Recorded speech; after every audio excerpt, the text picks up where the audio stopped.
toutes et tous. La Minute Quantique d'Amour, c'est un pas de plus dans la conscience de notre puissance créatrice. Et c'est très concret. Hier, j'ai choisi de sortir de ma résidence dans la nature et de me plonger dans la vie citadine.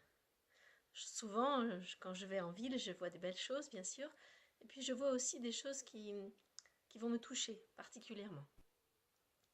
Hier, c'était les enfants et les tétines. Je m'explique.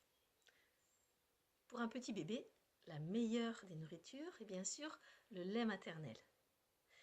D'abord parce qu'il contient toutes les substances nutritives, tous les éléments qui vont lui permettre de construire son immunité, sur un plan biologique et physiologique.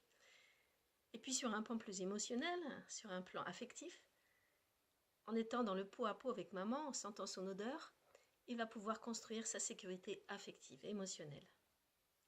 Souvent, le bébé s'endort en tétant, car il trouve la paix et l'harmonie après s'être rassasié de sa faim. La tétine peut lui être utile dans cette première année de vie comme un objet de transition qui lui rappelle le sein de maman et qui lui permet de se calmer avant l'endormissement. Puis, bébé grandit. Il va quitter le sein de maman. Il va apprendre à se nourrir par lui-même. Et petit à petit, la tétine doit être quittée. Elle peut être utilisée de façon très ponctuelle avant de s'endormir. Toujours dans la notion de se calmer pour s'endormir.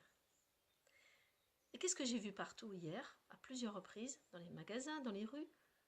Des petits-enfants de 2, 3, 4, 5 ans, dans les magasins et dans les rues, avec leurs parents, avec la tétine dans la bouche, toute la journée. C'est un phénomène qui n'est pas OK pour l'enfant. C'est quelque chose qui va poser problème pour cet enfant, à plusieurs niveaux. Le premier niveau, c'est son niveau d'expression. La gorge, la bouche, c'est l'espace d'expression. Pour un enfant et pour un adulte, bien sûr. C'est l'espace par lequel je m'exprime, je me dis à l'autre. Et quand on lui met la tétine dans la bouche pendant des heures, voire des journées, eh bien le message sous-jacent, dont vous ne vous rendez pas compte, bien sûr, les parents, c'est « tais-toi, ne dis pas ce que tu as à dire, n'exprime pas qui tu es ». Et on peut donc vraiment considérer que cette tétine représente une forme de castration symbolique pour l'enfant, pour l'enrayer, l'empêcher d'exister dans l'expression de lui-même.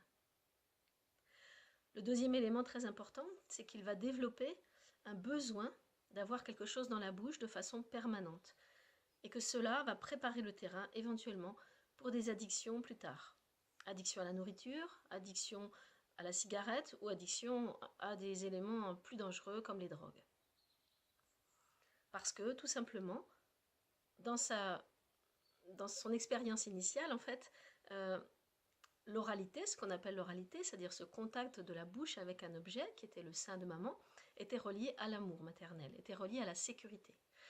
Et ça veut dire que si cet enfant est habitué et devient en addiction avec une tétine, il va chercher à remplir sa bouche en permanence, en devenant plus grand, pour retrouver de l'amour et de la sécurité. Et c'est quelque chose qui est déviant pour l'enfant et qui va lui poser problème. C'est une des raisons pour lesquelles il y a énormément de jeunes enfants, jeunes adolescents, qui vont vers notamment le tabac ou vers l'alcool également. Pour moi, je fais une relation vraiment directe avec la prolongation de la tétine bien au-delà de ce qui est juste pour l'enfant. Alors s'il vous plaît les parents, je vous en prie, laissez l'enfant parler, gazouiller, crier, exprimer ses émotions. Il en a besoin pour se construire, il en a besoin pour exister pleinement dans l'être qu'il est. Alors je vous remercie beaucoup de votre attention et je vous donne rendez-vous à bientôt dans le chant du cœur.